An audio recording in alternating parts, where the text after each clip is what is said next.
It's ready? Yes, Your Honor. You proceed when you're ready. Thank you, Judge.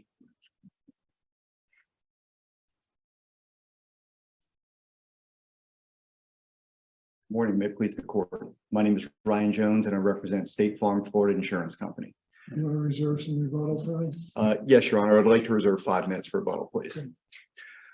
Your Honors, I'd like to start by spending just about 1 minute outlining the coverage that's at issue, because that will really frame the issue for this court to decide. The case, of course, involves an insurance claim for water damage.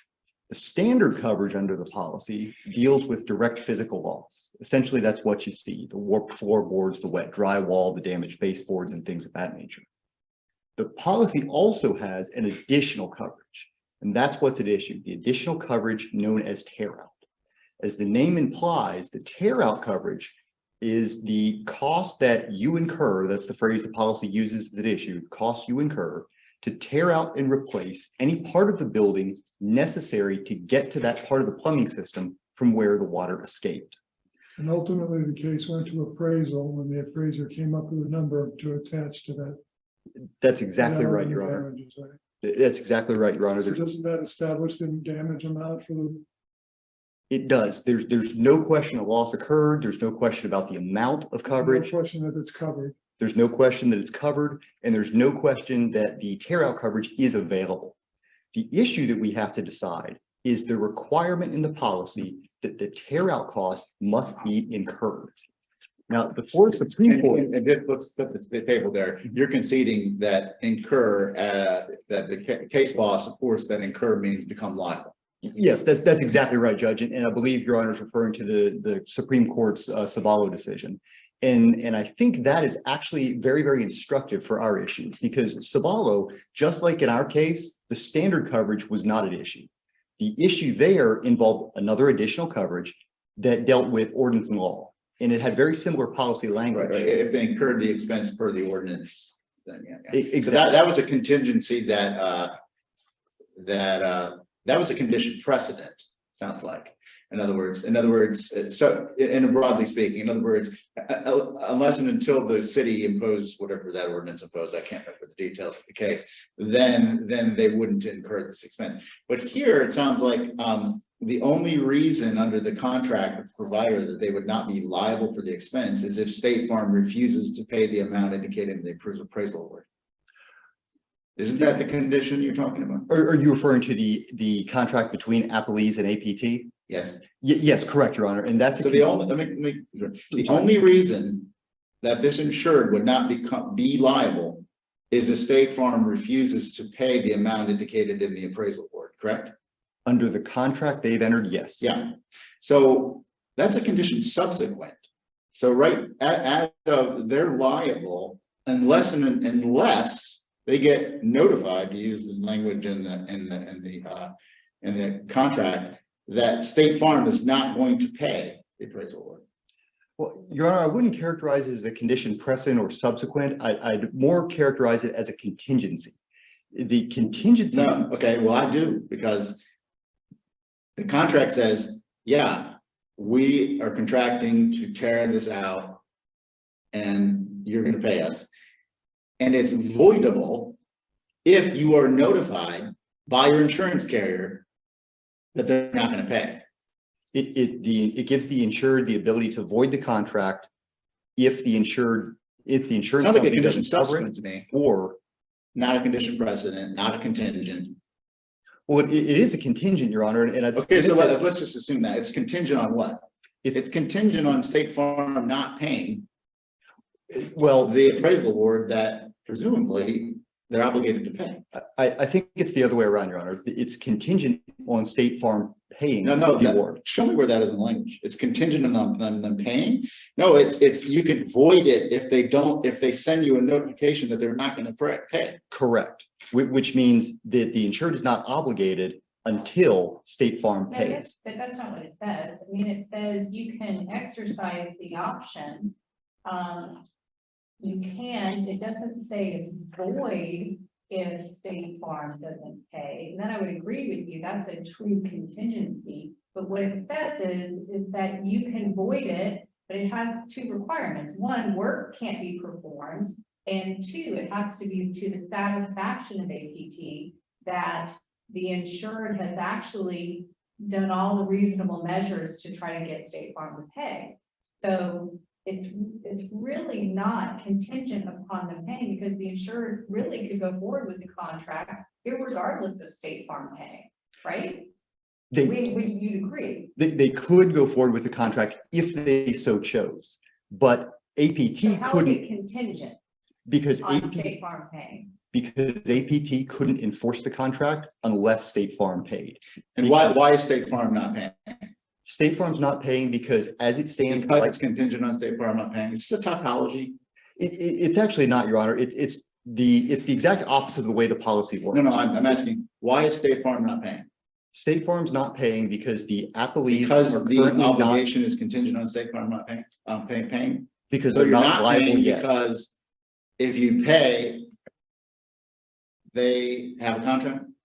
Once State Farm pays according to that APT Let me ask contract, you this, they so you would be say liable. pay, by the way, in your reply brief, I'm suspicious that you might be mischaracterizing the contract. You don't do it in your initial brief, but you say it's contingent on payment. But it's not contingent on payment. It is avoidable if the insured is notified that the State Farm's not going to cover it, or notified that State Farm's not going to pay. The owner is notified that its insurance carrier will not cover such claims and Yeah, but or in this remit. reply brief, you alter the terms, you mischaracterize the contract as requiring payment before enforceability. If that's the way they came across, Your Honor, that's not exactly what we intended. What we intended is to focus on the second portion of that sentence, which says the carrier will cover such claims and or remit payment. It's that and or. No, it's notified that they won't cover the payment. So they can void the contract so the insurer can void the contract if State Farm notifies them that they're not going to pay the claim. Correct. Yeah. So State Farm notified them they're not going to pay the claim. And the reason is because the contract requires State Farm to pay the claim. Because the contract doesn't impose liability on the insured as it stands now. In order for the insured to be liable under the terms of that contract, State Farm has to write the check and issue the payment. Let me ask you, what's the end game? Well, let's say we reverse. What happens? When we reverse, it would be a reversal with instructions to enter summary judgment on this issue for State Farm. And at that point, I would assume. So State Farm never has to pay? No, Or you're saying they have to drop a new contract and say, does the insured have to pay the provider first? no, they don't have to actually expend the money. That's Sabayo and the Boer decision. What has to happen is the insured has to actually become liable for it, which means there are no But contingencies this left. puts State Farm in a position of determining whether or not that State Farm is interpreting the effects of the APT contract. It has to determine that is a valid Whereas the binding APT contract. contract is not a requirement of the policy. The insured can comply with the terms of the policy and receive payment if there is no such thing as an APT contract. Not exactly, Judge. In order to comply with the policy requirement that says cost you incur, the insured must either A, actually expend the funds, or B, become liable for those funds. And we're not dealing with a situation where they've actually expended the funds. The question here is whether they have become liable for them. And according to this court's decision in Boer, if you have a contingency that means something must happen before a contract is viable, that is not an incurred expense. Essentially, the contingency has to occur before the insured is liable, and that's what we're dealing with. But The insured, go ahead. State Farm has already agreed to the appraisal figure. That's correct. You're losing me. It seems to me that once the appraisal number is arrived at, it's presented to State Farm for payment along with the proof of loss as per the terms of the policy, then State Farm has to pay. State Farm is now in the business of determining whether or not a contract for repairs is adequate or not. That's correct, Judge. And there's two types of coverage under the policy, the standard or base coverage. Right, so this one uses the word concur, right? Exactly. Great. So let me ask this. So the insurer doesn't cover the claim because the contract obligating the insured to pay is contingent on if the insurer does cover the claim. So if State Farm saying we're not going to pay because your obligation is contingent on us paying. Because the contract requires the payment before it is bonded. No, so you just rewrote the contract again. Because the contract, essentially, the insured can void the contract if State Farm doesn't issue the check. The No, contract- it doesn't notifies them they're not covered. Sorry, Coach. Yeah, the insured still can go forward with it. It could. There's just an out for the insured if there is determined that it's not covered and they're not gonna pay. And that's exactly right, Judge. There is that out, and that is why we submit that liability has not yet attached under the contract. And so you say your best case is Brewer? The Sabalo case and the Brewer case actually work hand in hand. Those two, I'd say. There was no contract, right? There was. It says there was an agreement. It doesn't say it was a written contract. It says there was an agreement. For what, other than services, wasn't determined what the amount was. I think those are some of the missing terms. Okay, I'm not so sure that I see the similarity, because here we actually, it's a full contract, it's written, it says what services are going to do, what the amount is, and everything, right? Yes. Okay, a little different than Brewer. It is exactly, and Your Honor, there is no case directly on point. I'll concede that, obviously, otherwise we wouldn't be here if there were. The reason Brewer is important is because there was an agreement in place to do the surgeries in the future. And what this court held is those future surgeries were a contingency that needed to occur before the insured became liable for the payment, even though there was an agreement in place to actually do it. The case goes on to talk about that there wasn't the amount about what the services were. And I think that's really what kind of that case hinges upon. And that's before the Supreme Court decision that talked about what incur meant, right? That's correct. Okay. And the definition of incur under both cases is the same. Yeah, so the Supreme Court's decision on what incur means came after Brewer. Correct. Okay, which is to become liable. Correct. And Brewer actually. Correct. And Brewer actually says the same thing. It says you can actually expend or become liable for. And it's that shall become liable for that is our question. Is the insured liable for this payment under the APT contract? And as Should you're, become liable or shall? Are you mixing? I think it's essentially the same. Becoming liable for is the test for incurring. Has the insured, Shall language come from the Supreme Court's case? it's has the insured become liable for is the test that we're applying. And so we look then again to the terms of the APT contract that Your Honor was asking about. There is an out, as Your Honor indicated, for the insured until State Farm pays. And that's why I characterize it as Until State Farm pays? until State Farm So- pays. Exactly. Oh, there's an out until, right, so this is a big circle, right? Right. It's It's a big circle. So the reason that State Farm is denying coverage is because the insured's liability under the contract is contingent on the insurance company not denying coverage. or not issuing payment. Right, Yes. so but State Farm saying we're going to deny coverage because your liability to pay the provider is contingent on us not denying coverage. So we're going to deny coverage. It sounds like it's a condition subsequent and the insurance company is just triggering it, just to trigger it. Well, not denying coverage, Your Honor. It's not issuing payment because coverage has already been extended and some payments have already been made. Exactly. And It's then, just so the you're, payment for okay, this. wait a minute. So you're saying coverage has already been triggered. Correct. Yeah, and the provision says that the condition subsequent, as I'm calling it, that allows it to be voided is if the State Farm notifies the insured that they are not going to cover. Correct, Your Honor. And it sounds circular from that perspective. No, it is circular. And the reason it's circular is because the insured chose to enter into a contract with that provision, with the additional requirement that State Farm has to issue the payment.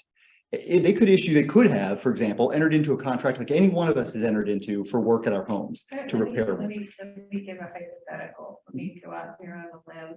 So if State Farm agrees to pay, are you saying the insured can get out of the contract? If State Farm agrees to pay the amount under the APT contract, can they get out of it? If State Farm writes the check, they cannot get out of it. I don't think that's the question, Judge. That is Smith my asked. question. They can't get out. They can't get out of it, If State Farm writes the check, they cannot get out of it. right? What if State Farm says we'll pay?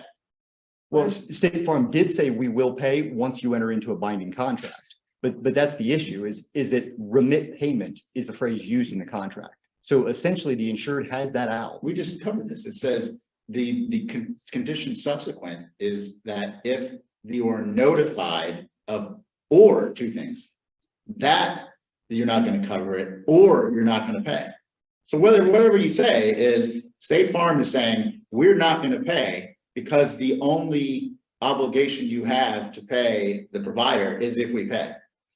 Right. What that does is it reverses the policy. But what other reason is there not to pay? Because the What liability other has, reason is there for State Farm not to pay the appraisal amount? because the liability has not attached yet, and that's what's required under the policy. Essentially, what the APT contract does is it reverses the policy. And what I mean by that is the cost you incur, that requires a binding liability for the cost first and payment second. Does a third party have the ability to challenge a contract between two other parties? If you're referring to State Farm challenging the contract, it's really just the liability, the imposing liability on it. No, that doesn't answer my question. Did State Farm as a third party to the contract have the ability to challenge that contract? State, I think it would depend on the circumstances or what the specific challenge is, but State Farm's not Let's challenging assume the it's one contract. here. Are you challenging the contract that is the contingency? No, it is a contingency and that is a valid contract. The problem is it's not enforceable yet because a contingency has yet to occur. Until that contingency, the remitting payment happens, the insured still has the out. And that's This not may be liable too yet. simplistic, but I still don't understand why, once the State Farm has admitted that they are obligated for these costs. The State Farm requests appraisal, the numbers are given, the figure is arrived at. What does it make any difference? Why does the APT contract make any difference whatsoever? The reason all, Accepted, they say we're liable, it's within our policy. Here's the amount we've agreed to. It was determined at our request. In fact, I'm pretty sure there's either Nichols or getting the case law confused, but don't think there's a case that holds that. I believe Your Honor is probably referring to the State Farm versus Nichols and the follow-up State Farm versus Phillips. And the distinction in there is, I think, does directly answer Your Honor's question. The reason all of this matters is that the standard coverage is payable right away when the award comes out. The additional coverage has that incurred language and it's written differently. That's what the Sabalo case tells us. It's written differently. It requires it to be incurred before payment is due. The contract that we're under right now requires payment first before the appellees are liable. And so that's the Well, you just said it requires payment. yes. Wait a minute. Who's supposed to pay before? State Farm is supposed to pay. This is under the APT contract, the insured can void it. That's again what this is your opportunity to disabuse me of my notion that you've mischaracterized the contract in your reply. You're doing it again. It says they are obligated to pay for these chair ride services, but the contract is voidable if State Farm notifies them that they're not going to pay. It doesn't say you have to.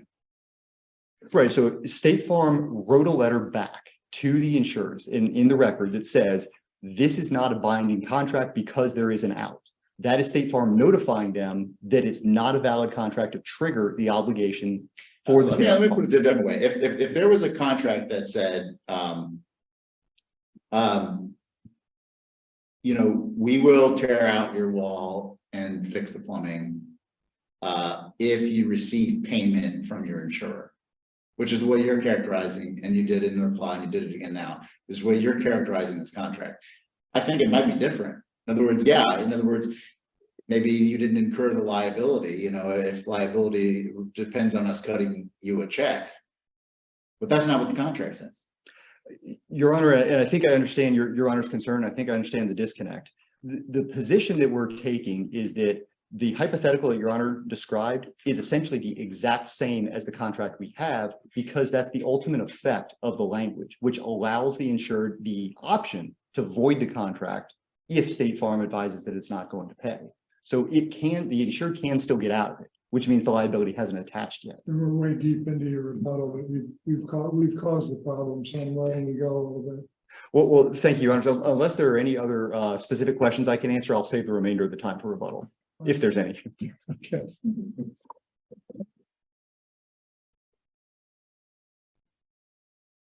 Good morning, Mark Nation on behalf of the FLA. I don't think I should say anything. The answers or the questions are quite telling. I will point out, council and I were just in front of the 5th DCA on this issue, and they had the same problem in oral argument with the circle, but they raised an additional issue that you may want to be aware of, and that is the definition of incur. Judge Jay said, if you look at Sabella, that's just a definition of incur. If you look at Black's Law Dictionary, there are multiple definitions of incur. This policy doesn't define incur. And incur can mean to suffer.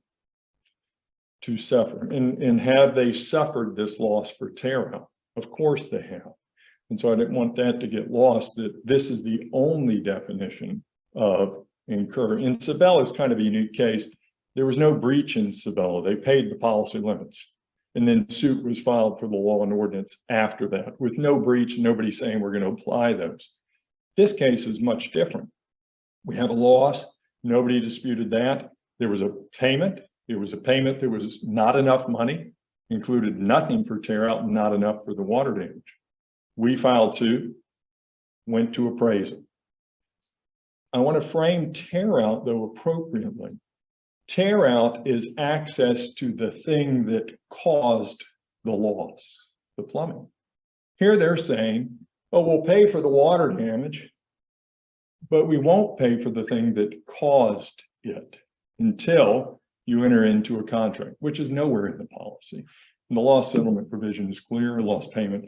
They owe it 60 days after the proof of loss with the appraisal is sent to them, and that's happened. And they're trying to change the terms. Would you agree that if the contract said, under the case law that that equates, I guess, incur with liability, with incurring liability? I understand what you're saying. I understand what you're saying about various definitions of incur, but if we presume that that's the law we need to follow, and if the contract said, we will do this once you receive payment from your insurance, that would be a bridge too far. That would be getting the cart before the horse, to mix metaphors, and that would be a liability that had not been incurred yet. Likely, I think likely. I think I only saw 2 cases really on it, and it was situations where either party could void it for any reason at all, and we don't have that at all here. Obviously, we got things that must happen. And they can't just, the insurers can't just do it on their own. It actually has to be approved by APT, right? Correct. APT has to be satisfied. I think there's language to that in the agreement. Yes, it said exhaust. Willy-nilly on the insured, the APT has to make sure that the insured did what they said they were going to do and follow through and try to get payment. Correct, and it's 4 elements of it, and I've laid it out in 2 places in my answer brief. And there's a default provision. If they don't do those things, they can be sued. They can have to be forced to pay attorney's fees and costs. And so is the tear out coverage included within the loss payment definition? I mean, that's what you're saying, that the tear out is included in the loss payment. okay, the loss, no, they're separate. Okay. They're in separate areas because loss or tear out is in what's called additional coverage, section 13, I think it is. It says if there is a plumbing loss like this, we will pay for accessing And so did the proof of loss include the tear out? Yes, because we did it after the appraisal award. We received it, filed a proof of loss with State Farm on their form. This is all on the record. And let 60 days go. They didn't pay it. And then summary judgment. But under the additional coverage, there's not any other language that talks about how to pay is additional. None, not one word. It's the loss payment provision. I would ask, I have with State Farm probably 12 trial court orders all over the state on this issue. We mentioned several in the brief. It's up in 3 DCAs right now. If I can get a written opinion on this issue, it would help put this to bed. Let me ask you this. So, I think this to extend what, Judge Smith was asking you, a little further, and say, under the contract, does State Farm have to win this in order to actually finally trigger the condition subsequent? Because it's voidable, you know, or you're saying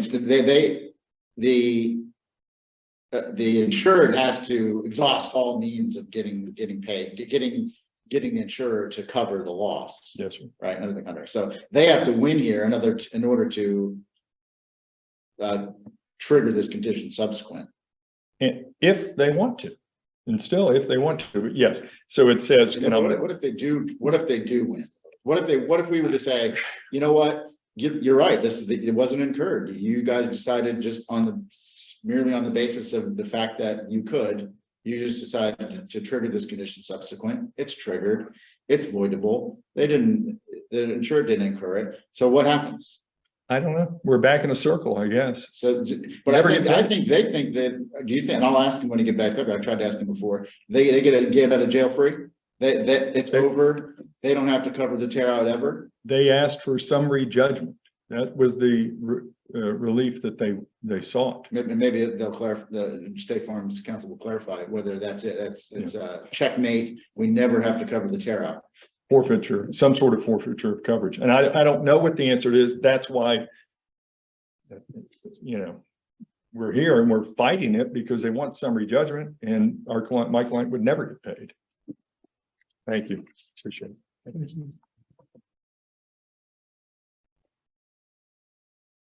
For how much time you have to just talk a while and we'll figure it out as we go. I'll be extremely brief, Your Honor, I promise. And Judge Atkins, I'll address your question directly first. State Farm represented throughout the entire trial transcript, or the trial proceedings that we have, that it would pay once a valid binding contract was entered. So if we trigger the condition subsequent, I'm going to stick with that. We've gone round and round, and you deliver the coup de grace with this reversing opinion and say, you know what, this is voidable. You didn't incur it. Is that checkmate? State Farm walks away and says, we don't ever have to pay the tear out. I'd submit that it's not, Your Honor, based on the representations that have already been made at trial. If there is a valid binding contract presented. Let me ask you this, then why doesn't State Farm just pay it? Because it changes the terms of the policy. The contract actually doesn't do what the policy requires, which is to incur. But the only reason they're not paying it is because, in the State Farm's conception, they don't have to tear it out unless you pay it. So the provider doesn't have to tear anything out unless you pay, and therefore you're not paying. Because the liability has to come first under the terms of the Is that insurance correct policy. though? Because under the contract and your conception of it, the provider doesn't have to do the tear out unless you pay. And because the provider doesn't have to do the tear out, State Farm decided not to pay. The term I was referring to is the policy. Right. So Under the the policy, State Farm. so the contract though says, Mhm. you're saying this contract is not enforceable unless we agree to cover what the appraiser said. So the provider doesn't have to do the work unless we pay. Therefore, we're not going to pay. Because up until the point that State Farm remits the payment, the insured still has the option to void the contract. And that leaves, we'll call it the escape clause. That's how they get out of it. But the policy requires liability to attach. And that's what Mr. Nation was referring to with Judge Jay's question when he focused on what is the definition of incur. and it's to suffer or bring on oneself a liability. And that's what we do not have yet, is that liability. Once that attaches, payment is due, but payment is not due until after liability attaches. That's why this is backwards, and that's why we're asking the court to reverse it so that the policy language can be given effect. And unless the court has any further questions, I've probably exceeded my time. You're good. Thank you very much. gentlemen. Thank you. Have a great day. Have a great day.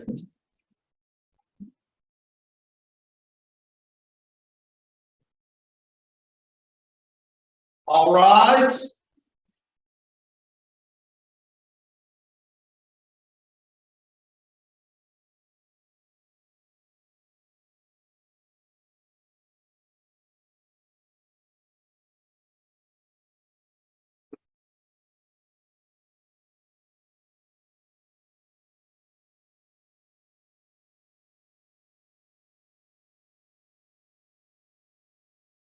Thank you. Travel safely. Thank you.